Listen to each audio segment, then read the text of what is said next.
आज हम एक बहुत ही मुनफरिद और दिलचस्प ग्रीक प्ले के बारे में बात करेंगे। ये ड्रामा है द बर्ड्स, जो अजीम कॉमेडियन एरिस्टोफेनिस ने लिखा था। इस वीडियो में हम इस ड्रामे का introduction, historical background, summary, characters intro, themes और सिंबल्स को देखेंगे।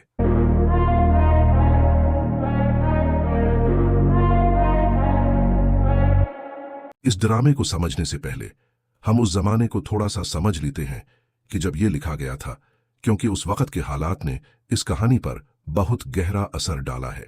ये ड्रामा पहली बार 414 कब्ल मसीह में एथेंस के शहर में एक बहुत बड़े त्यौहार डायोनीसस के थिएटर में पेश किया गया। ये त्यौहार देवता डियोनाइसस के नाम पर मनाया जाता था, जो ग्रीक गॉड्स में अल्कोहल एंड फर्टिलिटी का गॉड माना जाता था। इस त्यौहार में ड्रामों के मुकाबले होते थे और एरिस्टोफेनिस का ये ड्रामा उस मुकाबले में दूसरे नंबर पर आया। ये देखकर थोड़ा हैरानी होती है कि ये ड्रामा उस मुकाबले में दूसरे नंबर पर आया, क्योंकि आज ये ड्रामा एरिस्टोफेनिस के बेहतरीन ड्रामों में गिना जाता है। मगर ये बात साबित करती है कि कुछ चीजें कभी नहीं बदलती। अच्छी चीजों को भी अपनी कदर पाने में वक्त लगता है। इस ड्रामे को लिखे जाने से थोड़ा पहले एथेंस ने एक बहुत बड़ी कैंपेन शुरू की थी, जो तारीख में सिसिलियन एक्सपीडिशन के नाम से जानी जाती है। एथेंस और स्पार्टा के दरमियान कई दहाइयों से पेलोपोनेसियन वॉर चल रही थी और एथेंस की फौज ने 415 कब्ल मसीह में सिरेक्यूज शहर पर हमला कर दिया। सिरेक्यूज एक बंदरगाही शहर था जो सिसिली में वाक़ था और ये स्पार्टा का एले था। एथेंस वालों को उम्मीद थी कि सिरेक्यूज को फतह करके वह अपनी अराइवल के रास्ते बेहतर कर लेंगे और स्पार्टा को कमजोर कर देंगे। इस कैंपेन पर तकरीबन 30,000 सिपाही और 100 से जायद जंगी जहाज रवाना हुए। ये कैंपेन शुरू हुई तो एथेंस में एक अजीब सी कैफियत तारी थी। लोगों को यकीन था कि उनकी विक्ट्री यकीनी है और उनकी सल्तनत बहुत फैलने वाली है। इस फतह की उम्मीदों के बारे में तरह तरह की अफवाहें उड़ रही थीं, जैसे परिंदे फजा में परवाज कर रहे हों। यहीं से एक बहुत मशहूर टर्म निकल कर आती है जिसे क्लाउड ककुलैंड कहते हैं। आपने कभी किसी चीज को सुनकर कहा होगा कि ये तो बिल्कुल कुकुलैंड की बात है, यानी बिल्कुल फजूल और बेबुनियाद उम्मीद। ये टर्म इसी ड्रामे से आई है। क्लाउड कुकुलैंड दरअसल एक ख्याली शहर है जो परिंदों ने आसमान में बसाया था, और ये उस फूलिश होप की अलामत है जो हकीकत से कटकर महज एक फरेब बन चुकी हो। एथेंस की गलियां नीचे जमीन पर थीं और ऊपर आसमान में इस ख्याली शहर की सड़कें थीं। एरिस्टोफेनिस ने इस ड्रामे के जरिए उन लोगों पर तंज किया जो सिसिली से फौजियों की वापसी पर इतने गैर हकीकी उम्मीदों से भरे हुए थे। लोग समझ रहे थे कि सिसिली एथेंस की एक कॉलोनी बन जाएगी जहां से वह मुकम्मल कंट्रोल हासिल कर लेंगे। ड्रामे में जिस तरह एथेनियंस इस नए शहर के बारे में तरस रहे हैं, वह बिल्कुल वैसा ही है जैसा असली जिंदगी में हो रहा था। फिर आहिस्ता आहिस्ता ये ख्याली शहर एक वसीअतर अलामत बन जाता है, एक यूटोपिया यानी एक मिसाली जन्नत जहां हर किसी की ख्वाहिशें पूरी हो सकती हैं। मगर 2 साल बाद जब इस कैंपेन का रिजल्ट सामने आया तो ये सारी उम्मीदें खाक में मिल गईं। 40,000 से जायद एथेनियन सिपाही मारे गए या गुलाम बना लिए गए। जो लोग क्लाउड ककुलैंड में रह रहे थे वह नीचे जमीन की तल्ख हकीकत से जा टकराए। ये डिफीट एथेंस को बुरी तरह कमजोर कर गई और 10 साल बाद स्पार्टा के हाथों उसे पेलोपोनेसियन वॉर में मुकम्मल शिकस्त हुई। अब आते हैं ड्रामे के मुसन्निफ यानी ऑथर पर। यह ड्रामा लिखा एरिस्टोफेनिस ने, जो ग्रीक कॉमेडी का बादशाह कहलाता है। इन्हें ओल्ड कॉमेडी का फाउंडर माना जाता है और इस जॉनर को एरिस्टोफेनिक कॉमेडी भी कहा जाता है। ओल्ड कॉमेडी यानी पुरानी मजाह निगारी की कुछ खास खुसूसियात थीं। पहली खुसूसियत ये कि इन ड्रामों में प्लॉट बहुत एग्जैजरेटेड और ड्रामेटिक होते थे। दूसरी खुसूसियत ये कि असली लोगों और वाकयात की पैरोडी की जाती थी, यानी उनकी नकल उतार कर उन्हें फनी वे में पेश किया जाता था। तीसरी खुसूसियत ये कि इन ड्रामों में गाने, नाच और अजीब व गरीब ड्रेसेस शामिल होते थे। चौथी और सबसे अहम खुसूसियत ये कि ये ड्रामे हमेशा पॉलिटिकल या फिलोसॉफिकल थीम्स पर बेस्ड होते थे, जो उस वक्त के मुआशरे में ज़ेर बहस यानी अंडर डिस्कशन होते थे। इन ड्रामों का मकसद लोगों की हमाकतों यानी फूलिशनेस को उजागर करना होता था, और ये काम सैटायर यानी तंज के जरिए किया जाता था। सैटायर का मतलब है आयरनी यानी तंज, ह्यूमर यानी मजाह, और एग्जैजरेशन यानी मुबालगे का इस्तेमाल करते हुए किसी पर्सन या ग्रुप की बेवकूफ़ी को नुमायां करना। ओल्ड कॉमेडी के ड्रामे 4 हिस्सों में तकसीम होते थे। पहला हिस्सा पैरोडोस कहलाता है। इस हिस्से में एक बड़ा कोरस यानी गाने वालों का ग्रुप आता था, जो प्रैक्टिस शुदा गाने गाता और नाचता था। इन खिलाड़ियों के चेहरों पर खूबसूरत निकाब होते थे और वह जानवरों की ड्रेसेस पहनते थे। कभी कभार ये ड्रेसेस घरेलू चीजों की पैरोडी होते थे, जैसे शमादान यानी कैंडल होल्डर वगैरह। दूसरा हिस्सा अगॉन कहलाता है। इस हिस्से में मेन कैरेक्टर दूसरे कैरेक्टर्स के साथ लफ्जी जंग में उतर जाता था। इस जंग में ऑडियंस के लोग भी शामिल हो सकते थे और मंजर और सामान में भी तेजी से तब्दीलियां होती थीं। तीसरा हिस्सा पैराबेसिस कहलाता है। इस हिस्से में कोरस व्यूअर्स की तरफ गाने गाता है। इन गानों के जरिए ड्रामेटिस्ट अपने ख्यालात और एहसासात का इजहार करता है, बगैर इसके कि उस पर डायरेक्ट कोई इल्जाम आए। चौथा और आखिरी हिस्सा एक्सोडोस कहलाता है। ये ड्रामे का इख्तितामी यानी कंक्लूडिंग और इंतहाई नाजुक लम्हा होता है, जिसमें एक ड्रामेटिक गाना और एक पेचीदा आखिरी नाच शामिल होता है और तमाम किरदार इसमें हिस्सा लेते हैं। ओल्ड कॉमेडी के जमाने में प्रोफेशनल एक्टर्स की बड़ी कमी थी। ज्यादातर ड्रामे सिर्फ एक मेन कैरेक्टर और दो मुखालिफ यानी ऑपोजिट कैरेक्टर्स पर फोकस्ड होते थे। एरिस्टोफानीज के जमाने में तकरीबन हमेशा सिर्फ 3 मेल एक्टर्स होते थे, क्योंकि फीमेल्स को ड्रामे में आने की इजाजत नहीं थी। हर एक्टर को ड्रामे में एक से ज्यादा रोल्स प्ले करने पड़ते थे, इसलिए एक वक्त में सिर्फ 3 बड़े कैरेक्टर्स स्टेज पर होते थे। द बर्ड्स इस ट्रेडिशन को फॉलो करता है, हालांकि इसमें तंज यानी सटायर का लेवल एरिस्टोफानीज के दूसरे ड्रामों के मुकाबले में थोड़ा कम है। इस ड्रामे में है मजहब और अखलाकियात के बारे में लोगों की जो सूझ थी वह तंज का निशाना बनी थी। इस ड्रामे का जो मेन कैरेक्टर है वह एक नई जिंदगी शुरू करना चाहता है, परिंदों की पूजा करता है और फिर सारे अथेनियंस भी ऐसा ही करने लगते हैं। इस तंजियाबाद से अरिस्टोफेनिस ये साबित करना चाहता है कि लोग वही मजहब अपनाते हैं जो उन्हें अपनी मर्जी की जिंदगी जीने की इजाजत देता है। अब थोड़ी सी बात करते हैं उस उन्वान यानी टॉपिक के बारे में जो इस ड्रामे को दिया गया है, द बर्ड्स यानी परिंदे। ये टॉपिक ड्रामे की कहानी से आया है। कहानी का मेन कैरेक्टर पिस्थेथेरस है, जो एथेंस से बेहतर रहने की जगह तलाश करना चाहता है। वह ऐसी जगह चाहता है जहां टैक्स न हो। वह अपने दोस्त यूएलपिडीज के साथ चलते हुए एक ऐसे शख्स से मिलता है जो परिंदे में तब्दील हो चुका है। वह इस शख्स और परिंदों को मना लेते हैं कि वह एक नई दुनिया बनाए जो जमीन और माउंट ओलंपस पर रहने वाले गॉड्स के दरमियान हो और जहां परिंदे आबाद हों। वह एक कौवा और एक चूहे के पीछे चलते हुए इस शख्स तक पहुंचते हैं जो परिंदा बन गया है। अब बात करते हैं एथेंस की ब्यूरोक्रेसी यानी उस निजाम की जो उस वक्त वहां कायम था। अरिस्टोफनीस को एथेंस से मोहब्बत थी, लेकिन जैसे जैसे जंग खिंचती गई वह लोगों के रवैयों से मायूस होते गए। एथेंस की ब्यूरोक्रेसी से वह खास तौर पर नाखुश थे। ब्यूरोक्रेसी का मतलब है ऐसा निजाम जहां रियासत के अफसरान ज्यादातर फैसले करते हैं, न कि मुंतखब ऑफिशियल्स या अवाम। टैक्स उस वक्त एथेंस का एक बड़ा मसला थे। इतनी लंबी जंग स्पार्टा के साथ लड़ने की वजह से मईशत कमजोर हो रही थी और हुकूमत को जंग और शहर को चलाने के लिए रकम चाहिए थी। चूंकि अरिस्टोफानीस खुद जंग के मुखालिफ थे, इसलिए उन्होंने टैक्सों की भी मुखालफत की। मगर सिर्फ टैक्स ही नहीं थे जो उन्हें परेशान कर रहे थे, वह उस लिटिगेशन यानी अदालत में मुकदमाबाजी से भी तंग आ चुके थे जो मुआशरे का हिस्सा बन गई थी। लिटिगेशन का मतलब है अदालत में झगड़े तय करने का अमल। अरिस्टोफनीस का ख्याल था कि अथीनियंस की जिंदगी के बहुत से मामलात अदालतों में जा रहे हैं और लोग खुद अपने मसाइल हल नहीं कर पा रहे। अदालतों का यह हद से ज्यादा इस्तेमाल ही वह वजह है जो पिस्थेथिरस और यूएलपिडीज को एथेंस छोड़ने पर मजबूर करता है। वह एक नई जगह तलाश करना चाहते हैं जहां ये सब न हो। बहुत से इंटेलेक्चुअल्स का ख्याल है कि पिस्थेथिरस का किरदार निसियास पर मबनी हो सकता है, जो उस वक्त सिरेक्यूज की कैंपेन का सिपा सालार था। निसियास को इस जंग का शौक नहीं था और वह अपनी फैसलाकुन और कामयाब जंगी हिकमत अमलियों के लिए मशहूर नहीं था। जिस तरह पिस्थेथिरस बगैर किसी मंसूबे के सिर्फ एक परिंदे के पीछे चलता हुआ एक नई दुनिया ढूंढने निकलता है, उसी तरह निसियास ने बगैर सोचे समझे सिरेक्यूज पर हमला कर दिया। ये ड्रामा उस वक्त लिखा गया जब जंग का रिजल्ट अभी क्लियर नहीं था और लोग अभी तक विक्ट्री की उम्मीदों में जी रहे थे। यही वजह है कि इस ड्रामे में इतनी फजाओं में उड़ती हुई उम्मीदें नजर आती हैं। द बर्ड्स अरिस्टोफनीस के बचे हुए ड्रामों में सबसे लंबा ड्रामा है और फिर भी ये ओल्ड कॉमेडी की बहुत मेयारी मिसाल है। ये third person limited point of view से लिखा गया है, यानी हम कहानी को पिस्थेथाइरस की नजर से देखते हैं और ये माजी के जमाने में लिखा गया है। यह ड्रामा महज एक ख्याली कहानी नहीं है, बल्कि ये उस दौर के हालात की अक्कासी करता है। यहाँ परिंदे देवता यानी गॉड्स हैं, उड़ते हुए शहर हैं, मगर इन सब के पीछे छुपा है अरिस्टोफनीस का अपने मुआशरे पर गहरा तंज। अब हम ड्रामे के किरदारों से वाकिफियत हासिल करेंगे। अब इन कैरेक्टर्स को समझना बहुत जरूरी है, क्योंकि हर कैरेक्टर कहानी में एक खास मकसद रखता है और इससे आगे चलकर समरी को समझने में हमें आसानी होगी। तो चलें शुरू करते हैं सबसे अहम किरदार से। पहला और मरकजी किरदार है पाइसेटेरस। पाइसेटेरस एक ज़हीन और चालाक एथेनियन आदमी है जो अपने शहर एथेंस से बहुत तंग आ चुका है। वह टैक्सेस, करप्शन और अदालतों के इस निजाम से उकता गया है जहां हर छोटी बड़ी बात का मुकदमा बन जाता है। वह अपने दोस्त यूएलपिडीज के साथ एथेंस छोड़कर किसी नई जगह बसना चाहता है जहां ये सारी परेशानियां न हों। वह 2 परिंदों का पीछा करते हुए एक ऐसे शख्स तक पहुंचता है जो खुद परिंदा बन चुका है। यहीं से पाइसेटेरस की असल जहानत काम करती है। वह परंदों को चापलूसी यानी फ्लैटरी के जरिए मना लेता है कि वह आसमान में एक नया शहर बसाएं, जहां वह खुद देवता बन जाएं। पाइसेटेरस की सबसे बड़ी खूबी है उसकी अक्ल और अंडरस्टैंडिंग। वह जानता है कि किससे किस तरह बात करनी है और किसको कैसे कायल करना यानी मनाना है। मगर आहिस्ता आहिस्ता हम देखते हैं कि पाइसेटेरस की हकीकी ख्वाहिश क्या है। वह चाहता है कि उसका खुद का राज हो।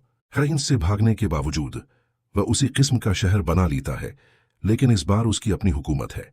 वह जब नए शहर क्लाउड ककूलैंड में आने वाले लोगों को रोकता है, उन्हें परखता है और बहुतों को वापस भेज देता है, तो पता चलता है कि वह अब खुद उसी निजाम का हिस्सा बन गया है जिससे वह भाग रहा था।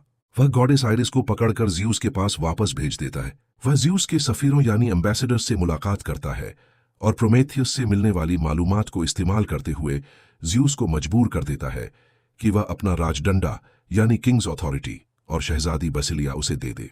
आखिर में पाइसेटेरस ज्यूस के तख्त पर बैठता है और सबसे बड़ा इख्तियार हासिल कर लेता है। यहाँ एक अहम पॉइंट है। ग्रीक ट्रेजेडीज में जब कोई किरदार हब्रिस यानी हद से ज्यादा घमंड करता है तो उसे सजा मिलती है, मगर पाइसेटेरस के साथ ऐसा नहीं होता। उसका घमंड उसे कामयाबी दिलाता है। यही कॉमेडी का हुस्न है। अगला किरदार है यूल्पिडीज। यूल्पिडीज भी एथेंस से तंग आदमी है और पाइसेटेरस का दोस्त और साथी है। वह पाइसेटेरस के साथ ही नई जगह ढूंढने निकलता है। यूल्पिडीज थोड़ा सा सीधा साधा है। पाइसेटेरस जैसी चालाकी उसमें नहीं है। वह पाइसेटेरस के साथ परंदों में शामिल हो जाता है और परंदे में तब्दील हो जाता है, लेकिन कहानी में उसका किरदार ज्यादा प्रोमिनेंट नहीं है। वह पाइसेटेरस का शैडो है जो उसके साथ चलता है। अब बात करते हैं परंदों की। सबसे पहला परंदा जिससे हम मिलते हैं वह है टीरियोस या इपोप्स।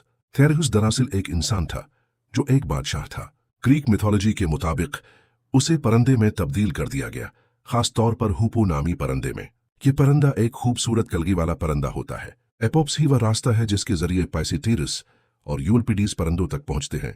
वह पाइसेटेरस की बात परंदों तक पहुंचाता है और आखिर में दोनों आदमियों को परंदों में तब्दील करने में मदद करता है।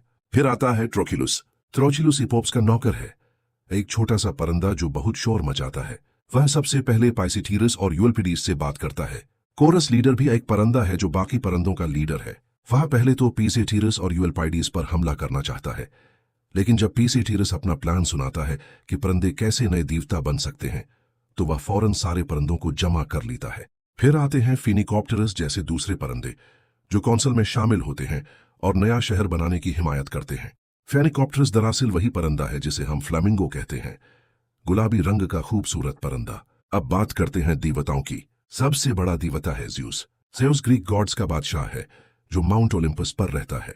वह आसमान, बजली और गर्ज का देवता है और उसके हाथ में एक राजडंडा है जो उसकी बादशाहत की अलामत है। जब परंदों का शहर बन जाता है और वह इंसानों की कुर्बानियां रोक लेते हैं, तो ज़्यूस की फिक्र बढ़ जाती है। वह पाइसेटेरस से बात करने के लिए अपने सफीर भेजता है। हाइरिस देवी है रेनबो की और देवताओं और इंसानों के दरमियान मैसेंजर है। वह जासूसी करते हुए नए शहर में पकड़ी जाती है और पाइसेटेरस के सामने पेश की जाती है। पाइसेटेरस उसकी बेइज्जती करता है और ज़्यूस के पास वापस भेज देता है। पोसाइडन समुंदर का देवता है और ज़्यूस का भाई है। वह गुस्से वाला और इंतकाम लेने वाला देवता है। ज़्यूस उसे अपने सफीरों में शामिल करता है जो पाइसेटेरस से मुलाकात करते हैं। हेराक्लिस जो उसका नाजायज बेटा है, जो अपनी ताकत के लिए मशहूर है, लेकिन इस ड्रामे में उसे थोड़ा सा बेवकूफ दिखाया गया है। पाइसेटेरस उसे आसानी से मना लेता है कि वह ज़्यूस का राजडंडा और तख्त उसे दे दे। ट्राइबलस एक और देवता है जो ट्राइबलियंस नामी वहशी कबीले का देवता है। वह भारी भरकम और अनाड़ी है। ज़्यूस उसे भी सफीरों में शामिल करता है, शायद इसलिए कि वह पाइसेटेरस को डरा सके, मगर पाइसेटेरस तो उसे भी अपनी तरफ कर लेता है। अब आता है सबसे दिलचस्प देवता, प्रोमीथियस। प्रोमीथियस आग का देवता है जो इंसानों को आग देने के जुर्म में ज़्यूस की तरफ से सजा पा चुका है। वह ज़्यूस का दुश्मन है, इसलिए वह छुपकर पाइसेटेरस से मिलता है। वह पाइसेटेरस को वह कीमती मालूमात देता है जिसकी बदौलत पाइसेटेरस ज़्यूस से बातचीत कर सकता है। ये मालूमात ही वह हथियार बनती हैं जिससे पाइसेटेरस ज़्यूस को मजबूर कर देता है कि वह हार मान ले। फिर आते हैं इंसानों के कुछ किरदार। पैरासाइट एक ऐसा आदमी है जो नए शहर में रहना चाहता है ताकि वह अपने बाप को मार सके। पैरासाइट का मतलब ही है वालिदैन को कत्ल करने वाला। पाइसेटेरस उसे शहर में आने से रोकता है क्योंकि वह नहीं चाहता कि उसके शहर में ऐसे जराइम हों। द प्रीस्ट एक बेनाम पुजारी है जो नए शहर के कायम होने के बाद परंदों की कुर्बानी देता है। ये किरदार इस बात की अलामत है कि इंसान जल्द ही नए देवताओं को मानने लगते हैं और आखिर में आती है बसिलिया। बसिलिया जेउस की नौकरानी है और एक शहजादी भी है। जेउस उसे पाइसीथीरस से वादे में देता है। जब पाइसीथीरस बातचीत करता है, वह पाइसीथीरस की बीवी बनती है और इस तरह पाइसीथीरस ज्यूस का वारिस बन जाता है। अब इन किरदारों को देखकर एक बात वाज़ेह होती है, ये ड्रामा ताकत की कहानी है। पाइसीथीरस जो एक आम आदमी था, अपनी अक्ल से ज्यूस जैसे अजीम देवता को भी शिकस्त दे देता है। परिंदे जो कभी इंसानों के ज़ेर साया थे, देवता बन जाते हैं, और देवता जो कभी सबसे ऊपर थे, इंसान से भीख मांगने पर मजबूर हो जाते हैं। यहाँ एक और दिलचस्प बात है, और वह ये है कि पाइसीथीरस और यूरिपिडीज ने एथेंस छोड़ा था सियासत और कानून से भागने के लिए, लेकिन पाइसीथीरस खुद वही सब कुछ करता है। वह एक नया शहर बनाता है, उसके कवानीन बनाता है, लोगों को परखता है और आखिर में खुद बादशाह बन बैठता है। ये तंज है अरिस्टोफेनिस का, इस बात पर कि इंसान जहां भी जाए अपनी आदतें नहीं छोड़ता। अब हम ड्रामे की कहानी शुरू करते हैं। यह कहानी थोड़ी सी लंबी है, इसलिए हम इसे आसान हिस्सों में डिवाइड करके समझेंगे। तो कहानी शुरू होती है दो अधीर उम्र आदमियों से। एक का नाम है पाइसीथेरस और दूसरे का नाम है यूरिपिडीज। ये दोनों एथेंस शहर से भागकर किसी सुनसान पहाड़ी इलाके में पहुंच गए हैं। उनके हाथों में परंदे हैं, एक के पास कवा है और दूसरे के पास चोगा है। यह परंदे उन्हें रास्ता दिखा रहे हैं, लेकिन अब तो ये दोनों गुम हो चुके हैं और अपने फैसले पर पछता रहे हैं कि वह क्यों इन परिंदों के पीछे चल पड़े। वह एथेंस से क्यों भागे? क्योंकि वहां बहुत ज्यादा टैक्स था, बहुत शोर था और लोग सारा दिन कानून के झगड़ों में पड़े रहते थे। वह एक पुरसुकून जगह ढूंढ रहे हैं जहां वह चीन से रह सके। वह ढूंढ रहे हैं एक ऐसे आदमी को जिसका नाम टिरियस है। ये टिरियस कौन था? असल में टिरियस एक बादशाह था जिसे परंदे में तब्दील कर दिया गया था, खास तौर पर हुपू नामी परंदे में।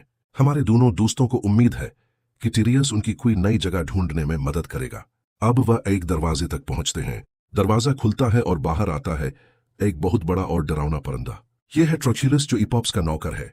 ट्रोचिलस उन पर चिल्लाता है और उन पर इल्जाम लगाता है कि ये परिंदों का शिकार करने आए हैं। हमारे ये दोस्त डर जाते हैं, मगर वह किसी तरह से ट्रोचिलस को मना लेते हैं और वह उन्हें अंदर ले जाता है अपने मालिक के पास। थोड़ी देर बाद बाहर आता है खुद इपॉप्स। यह दोनों इपॉप्स को देखकर हंसने लगते हैं क्योंकि उसके जिस्म पर बमुश्किल पर है। इपॉप्स बताता है कि उसके पर झड़ रहे हैं क्योंकि मोल्टिंग का मौसम है। इपॉप्स उनकी मुश्किल सुनता है और उन्हें कुछ शहरों के नाम बताता है जहां वह जाकर बस सकते हैं, मगर पाइसीथेरस को कोई शहर पसंद नहीं आता। अचानक पाइसीथेरस के दिमाग में एक शानदार ख्याल आता है। वह कहता है, तुम परिंदे फजाओं में बेमकसद इधर उधर क्यों उड़ते फिरते हो? क्यों न तुम आसमान में एक बड़ा सा शहर बना लो। ये शहर नीचे जमीन पर रहने वाले इंसानों और ऊपर माउंट ओलिम्पस पर रहने वाले देवताओं के दरमियान में होगा। इस शहर की मदद से परिंदे इंसानों की कुर्बानियों का धुआं रोक सकते हैं जो देवताओं तक जाता है। नतीजा, देवता भूखे मरने लगेंगे और परिंदों के सामने हथियार डाल देंगे। इपॉप्स को यह ख्याल बहुत पसंद आता है, मगर मसला यह है कि बाकी परिंदों को भी तो मानना पड़ेगा। इपॉप्स अपनी बीवी नाइटिंगेल को बुलाता है और कहता है कि वह अपना म्यूजिक शुरू करे। नाइटिंगेल की बांसुरी की आवाज सुनकर दुनिया भर से परिंदे आने लगते हैं। खेतों के परिंदे, पहाड़ों के परिंदे, दरख्तों के परिंदे, नदी नालों के परिंदे, समुंदरों के परिंदे, सब आ जाते हैं। जब परिंदे देखते हैं कि दो इंसान यहाँ मौजूद हैं तो वह गुस्से से भड़क उठते हैं। इंसान तो हमेशा से परिंदों के दुश्मन रहे हैं, उनका शिकार करते रहे हैं। परिंदे पाइसीथेरस और यूरिपिडीज पर हमला कर देते हैं। हमारे दोनों दोस्त बचने के लिए बावर्ची खाने के बर्तन उठा लेते हैं, तवा, कढ़ाई, चमचे, और इनसे अपना बचाव करते हैं। आखिरकार इपॉप्स परिंदों को मना लेता है कि पहले इन इंसानों की बात तो सुन लो। पाइसीथेरस परिंदों के सामने तकरीर करता है। वह कहता है, तुम परिंदे असल में सबसे पहले देवता थे। तुम रात के देवता एरेबस के पोते हो और प्यार के देवता एरोस के बेटे हो। यह नए देवता ज्यूस और उसके बच्चे तो बाद में आए हैं। तुम्हें अपना खोया हुआ मकाम वापस लेना चाहिए। परिंदे ये सुनकर पूरी तरह कायल हो जाते हैं, यानी मान जाते हैं। वह पाइसीथेरस से कहते हैं कि हमें इस जंग में लीड करो। अब पाइसीथेरस अपना असल नाम बताता है, पिस्थेटेरस, जिसका मतलब है वफादार दोस्त, और यूरिपिडीज का मतलब है अच्छी उम्मीद। ये दोनों इपॉप्स के घर में जाते हैं ताकि एक खास जड़ी बूटी खाकर खुद परिंदे बन जाएं। जब वह अंदर होते हैं तो परिंदों का कोरस ऑडियंस से खिताब करता है। ये हिस्सा ड्रामे में पैराबिसिस कहलाता है। कोर्स यानी वह परिंदे कहते हैं, सुनो ए इंसानों, तुम जो पत्तों की तरह गिरते रहते हो, तुम जो कमजोर हो, तुम जो ख्वाबों की मानिंद हो, हमारी बातों पर ध्यान दो क्योंकि ये परिंदों की बातें हमेशा रहती हैं। वह बताते हैं कि परिंदे इंसानों के लिए कितने फायदेमंद हैं। मौसम की तब्दीली की खबर देते हैं, फसलों की हिफाजत करते हैं, और वह ये भी कहते हैं कि परिंदे वह काम कर सकते हैं जो इंसान करने से डरते हैं, जैसे अपने बाप को मारना या जिना करना। यह सुनकर हम समझ जाते हैं कि ये ड्रामा मुआशरे की बेहयाइयों पर तंज कर रहा है। थोड़ी देर बाद पाइसेटीरस और यूल्पिडीज बाहर आते हैं। वह पार्शली परंदे बन चुके हैं, कुछ इंसानी खूबियां बाकी हैं, कुछ परंदों वाली आ गई हैं। वह दोनों एक दूसरे को देखकर हंसने लगते हैं कि कितने अजीब लग रहे हैं। अब वह इस नए शहर का नाम रखते हैं क्लाउड ककूलैंड। ग्रीक में इसे नेफेलोकोकीगिया कहते हैं। पाइसेटेरुस कामों में लग जाता है। वह यूल्पिडीज से कहता है कि शहर की दीवारें तामीर करे और खुद परंदों की पूजा की सेरेमोनी शुरू करता है। लेकिन इस सेरेमोनी के दौरान बार बार खलल पड़ता है, यानी रुकावट आ जाती है। एथेंस से तरह तरह के लोग आते हैं जो इस नए शहर में अपनी तिजारत लगाना चाहते हैं। एक शायर आता है जो शहर का सरकारी शायर बनना चाहता है। एक नजूमी आता है जो पेशीन गोइयां बेचता है। मैटन आता है जो एक मशहूर जोग्राफिया दान है शहर का नक्शा बनाने के लिए। एक मुखबिर आता है जो जासूसी करता है। एक कानून बीचने वाला आता है जो दूर दराज शहर के कवानीन बीचना चाहता है। पाइसेटेरस गुस्से में सबको भगा देता है और तकरीब मुकम्मल करने के लिए अंदर चला जाता है। परंदे फिर ऑडियंस को एड्रेस करते हैं। वह कानून बनाते हैं कि परंदों को नुकसान पहुंचाने वालों को सजा मिलेगी, जैसे परंदों को पकड़ना, पिंजरों में बंद करना, उनका गोश्त खाना वगैरह। और वह फेस्टिवल के जूसगी से कहते हैं कि अगर इन्हें पहला इनाम ना दिया तो ये उन पर बैठ करेंगे। ये सुनकर ऑडियंस हंसते हैं। अब पाइसेटेरस बाहर आता है। इतने में एक मैसेंजर आता है और खुशखबरी सुनाता है कि शहर की दीवारें बन चुकी हैं। तमाम परंदों ने मिलकर बहुत तेजी से ये काम किया है। दूसरा मैसेंजर आता है और कहता है कि एक देवता ने शहर में घुसकर जासूसी की कोशिश की है। परंदे उसे पकड़ लेते हैं। वह देवी है आइरिस, रेनबो की देवी, और जो ज़्यूस की मैसेंजर है। पाइसेटेरस उससे पूछगछ करता है, उसकी बेइज्जती करता है और फिर ज़्यूस के पास वापस भेज देता है। तीसरा मैसेंजर आता है और बताता है कि हजारों इंसान इस नए शहर में आने के लिए बेताब हैं और वाकई लोग आने लगते हैं। पहला आदमी आता है जो चाहता है कि यहाँ कानून हो कि बैठे अपने बाप को मार सकते हैं।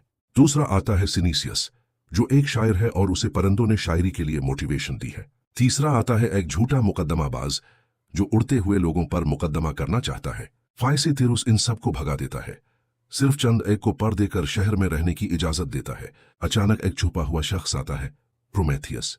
प्रोमेथियस आग का देवता है जो ज़्यूस का दुश्मन है क्योंकि उसने इंसानों को आग दी थी। वह छतरी तले छुपा हुआ है ताकि ज़्यूस उसे आसमान से न देख सके। वह पाइसेटेरस को खबर देता है कि देवता भूखे मर रहे हैं क्योंकि इंसानों की कुर्बानियों का धुआं उन तक नहीं पहुंच रहा। ज़्यूस सुलह करना चाहता है और वह जल्द ही अपने सफीर भेजेगा। प्रोमेथियस नसीहत करता है कि जब सफीर आए तो उस वक्त तक बात मत मानना जब तक ज़्यूस दो चीजें न दे दे। पहली, उसका राज डंडा जिस पर बजली बनती है। दूसरी, उसकी शहजादी बसीलिया जिसके नाम का मतलब है खुद मुख्तारी। यही ज़्यूस के घर की असल ताकत है। प्रोमेथियस जाते ही नहीं कि ज़्यूस के सफीर आ जाते हैं। अब ज़्यूस की तरफ से 3 सफीर आए हैं। पहला पोसाइडन, समुंदर का देवता, ज़्यूस का भाई। दूसरा हेरेक्लीस, ज़्यूस का नाजायज बेटा जो थोड़ा सा बेवकूफ है। तीसरा ट्राइबलस, जो वहशी कबीले ट्राइबलियंस का देवता है और बहुत अनाड़ी है। पाइसेटेरस अपनी शराइत रखता है।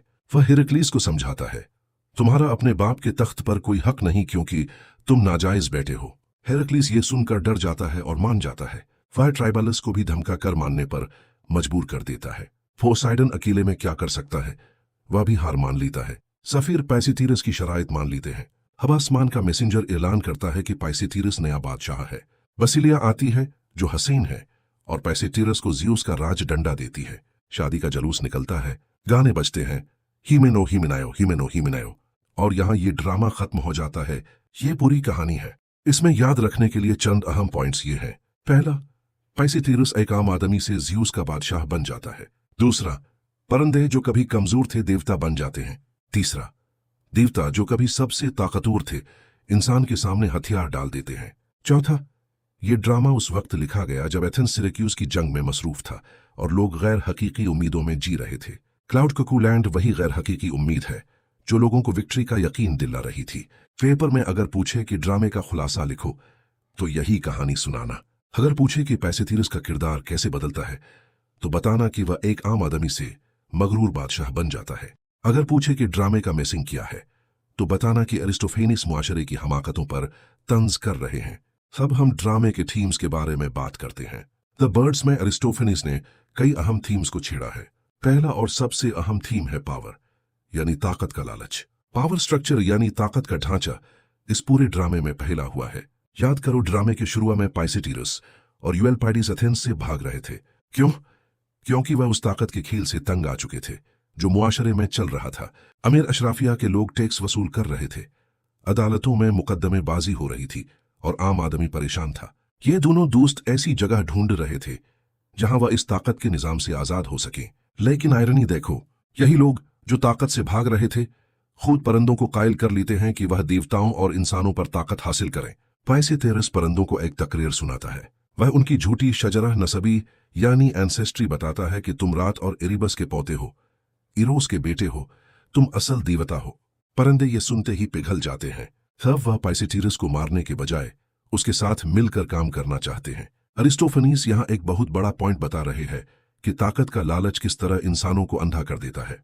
परंतु ने पाइसेथेरस की बात पर सवाल नहीं किया, तहकीक नहीं की, सिर्फ इसलिए कि उन्हें ताकत का लालच दिया गया। अब पाइसेथेरस खुद ताकत का भूखा बन चुका है। वह शहर बनाकर देवताओं तक पहुंचने वाली कुर्बानियों का दुहमा रोक देता है। वह इंसानों को मजबूर करता है कि वह देवताओं की बजाय परंदों की पूजा करें। यह सबसे बड़ी चाल है। दो बड़ी ताकतों के दरमियान में आकर उन्हें आपस में लड़ा दो और खुद फायदा उठाओ। पाइसेथेरस ने देवताओं और इंसानों दोनों को इस तरह फंसा है कि उनके पास कोई रास्ता नहीं। अगर वह उसकी माने तो ठीक, वरना भूखे मरें या फसलों का नुकसान उठाएं। अब ड्रामे के इख्तिताम पर देखो क्या होता है। शुरू में जो आदमी ताकत के निजाम से भाग रहा था वह खुद ज्यूस के तख्त पर बैठा है। वह खुद वह बन गया है जिससे वह भाग रहा था। यह है पावर थीम की मुकम्मल कहानी, एक आम आदमी से लेकर बादशाह तक का सफर। दूसरा बड़ा थीम है रिलीजियस सेल्फ इंटरेस्ट यानी मजहब में खुदगर्जी। अरिस्टोफानिस ने अपने ड्रामों में अक्सर मजहब पर तंज किया है। द बर्ड्स से साफ पता चलता है कि वह उस दौर के मजहब को पसंद नहीं करते थे। उनका ख्याल था कि लोगों का मजहबी अकीदा ईमानदारी पर नहीं बल्कि खुदगर्जी पर मबनी है। यह ड्रामा बताता है कि मजहब किस तरह एक खतरनाक हथियार बन सकता है जब इसे सही नीयत के बजाय जाती मुफाद के लिए इस्तेमाल किया जाए। पूरे ड्रामे का सेंटर ही मजहब है, परंदों का शहर जहां परंदे नए देवता बनते हैं।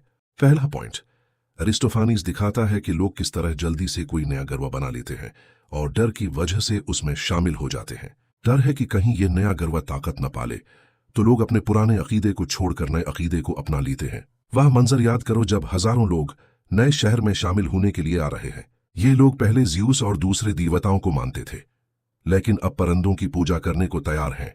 अरिस्टोफानीस कह रहा है, देखो मजहब कितनी जल्दी बदल सकता है। आज जो मजहब है कल वह अफसाना बन जाएगा। दूसरा पॉइंट, लोग वही मजहब अपनाते हैं जो उन्हें वह काम करने की इजाजत दे जो वह करना चाहते हैं। याद करो उस आदमी को जो शहर में आना चाहता है ताकि वह अपने बाप को मार सके। वह एक ऐसा मजहब ढूंढ रहा है जो उसे ये गुनाह करने की इजाजत दे, न कि ऐसा मजहब जो उसे अच्छा इंसान बनने का रास्ता दिखाए। यह है रिलीजियस सेल्फ इंटरेस्ट। लोग मजहब को अपने मुफाद के लिए इस्तेमाल करते हैं, न कि खुद को बदलने के लिए।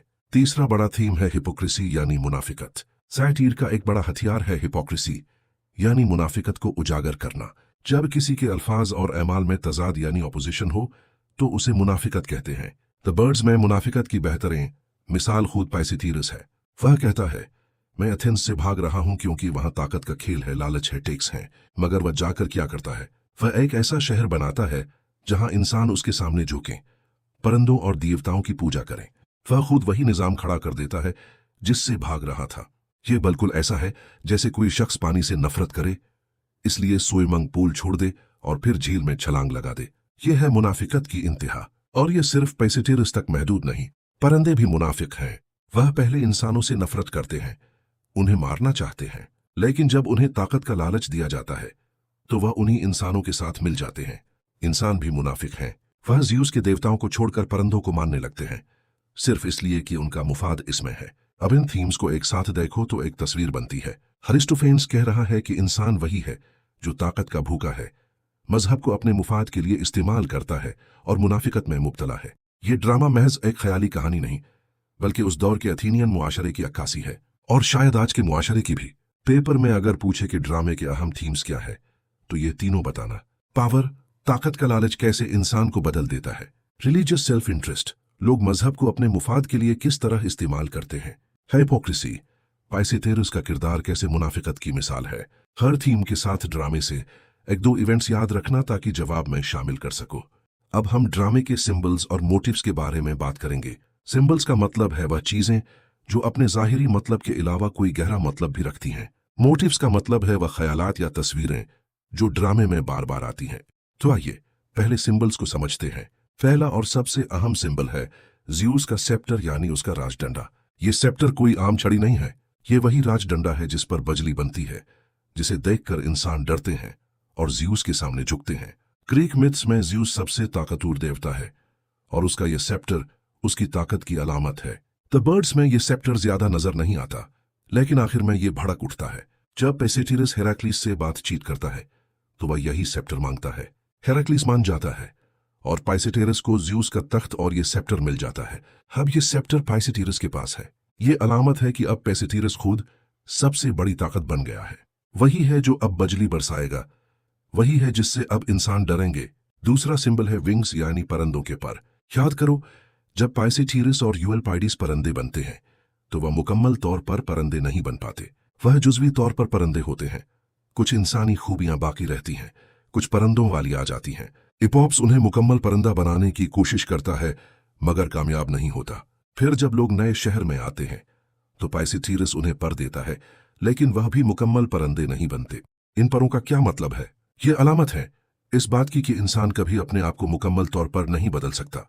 तुम चाहे जितने भी पर लगा लो, तुम्हारा असल वजूद तुम्हारे साथ रहेगा।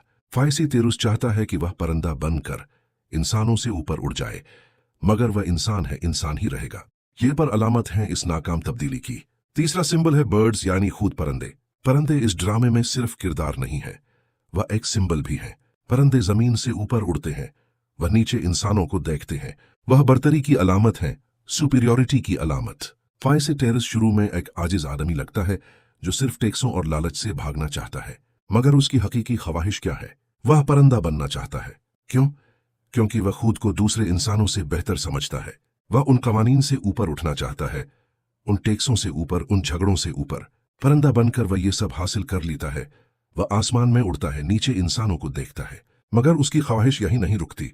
वह परंदों से भी ऊपर चला जाता है, ज़्यूस का तख्त छीन लेता है और सबसे बुलंद तख्त पर बैठता है। क्या परंदे इस तरक्की की अलामत हैं, जमीन से आसमान तक, इंसान से देवता तक। चौथा सिंबल है द प्रिंसेस यानी शहजादी बसिलिया। बसिलिया ज़ेउस की नौकरानी है, लेकिन वह सिर्फ एक नौकरानी नहीं है। प्रोमीथियस बताता है कि बसिलिया असल में ज़्यूस की सबसे बड़ी ताकत है। उसका नाम ही खुद मुख्तारी है, सॉवरेंटी। जब ज़्यूस बसिलिया को पाइसेटेरस के हवाले करता है तो वह अपनी खुद मुख्तारी भी दे देता है। यह शहजादी अलामत है उस ताकत की जो ज़्यूस को बादशाह बनाती है, और जब पाइसेटेरस उससे शादी कर लेता है तो वह खुद बादशाह बन जाता है। अब बात करते हैं मोटिव्स की, यानी वह चीजें जो ड्रामे में बार बार आती हैं। पहला मोटिव है अनवेलकम्ड विजिटर्स यानी नापसंदीदा मेहमानों का आना। अरिस्टोफानिस ने ड्रामे में 3 बार ऐसे लोगों के आने का सिलसिला दिखाया है जो नहीं बुलाए गए थे। पहली बार वह लोग जो शहर बनने से पहले आते हैं, शायर, नजूमी, मीटन, मुखबिर, कानून बीचने वाला। ये सब पाइसेटेरस की सेरेमनी में खलल डालते हैं और वह इन्हें भगा देता है। दूसरी बार वह लोग जो शहर बनने के बाद आते हैं, बाप को मारने वाला बेटा, शायर सिनिसियास, झूठा मुकद्दमाबाज, ये भी पाइसेटेरस को तंग करते हैं और वह इन्हें भी भगा देता है। तीसरी बार देवताओं का आना, पोसाइडन, हेराक्लीस, ट्राइबलस, ये तो बातचीत करने आते हैं, मगर पाइसेटेरस इन्हें भी अपनी शराइत मानने पर मजबूर कर देता है। यह मोटिव बताता है कि जब कोई नई ताकत बनती है तो लोग उसके पास आते हैं, कुछ फायदा उठाने, कुछ मांगने, कुछ जासूसी करने। दूसरा मोटिव है एवियन इमेजरी यानी परंदों की तस्वीरें और उनसे मुताल्लिक कॉमेडी। यह ड्रामा है द बर्ड्स, तो जाहिर है परंदे ही मरकज में है। लेकिन अरिस्टोफानिस ने सिर्फ परंदों को किरदार नहीं बनाया, बल्कि हर जगह परंदों की तस्वीरें बिखेर दी हैं। कोर्स में 24 परंदे हैं और तकरीबन सब मुख्तलिफ अकसाम के हैं। हर एक का नाम लिया गया है, हर एक की पहचान बताई गई है। सिर्फ एक परंदा फर्जी है, बाकी सब असली है। फिर जब शहर की दीवारें बनती हैं तो अरिस्टोफानिस परंदों की तस्वीरों वाली जबान इस्तेमाल करता है, पन्स यानी अल्फाज के खील, और ऑर्निथोलॉजिकल ह्यूमर यानी परंदों से मुताल्लिक ह्यूमर। ये मोटिव पूरे ड्रामे में चलता है। तीसरा मोटिव है सोसाइटी यानी मुआशरे की तामीर। द बर्ड्स सिर्फ परंदों की कहानी नहीं है, ये एक मुआशरा बनाने की कहानी है। क्लाउड कुकूलैंड एक ख्याली शहर है, लेकिन इसकी बुनियाद इंसानों के मुआशरे पर है। यहाँ परंदे रहेंगे, परंदों के कानून होंगे, परंदों की पूजा होगी, मगर ढांचा वही है जो इंसानों का है। अरिस्टोफनीस ये मोटिव इसलिए इस्तेमाल करता है कि दिखा सके कि मुआशरा कैसे बनता है, कैसे चलता है और कैसे बदलता है। अब इन सिंबल्स और मोटिव्स को एक साथ देखें तो एक मुकम्मल तस्वीर बनती है। सेप्टर ताकत की अलामत है। विंग्स तब्दीली की नाकामी की अलामत है। बर्ड्स बर्तरी की अलामत है। प्रिंसेस खुद मुख्तारी की अलामत है। अनवेलकम्ड विजिटर्स मोटिफ बताता है कि ताकत के गिर्द हमेशा लोग जमा होते हैं। एवियन इमेजरी मोटिफ ड्रामे को परिंदों की दुनिया में रखता है। सोसाइटी मोटिफ बताता है कि ये सब कुछ एक मुआशरे के ढांचे में हो रहा है।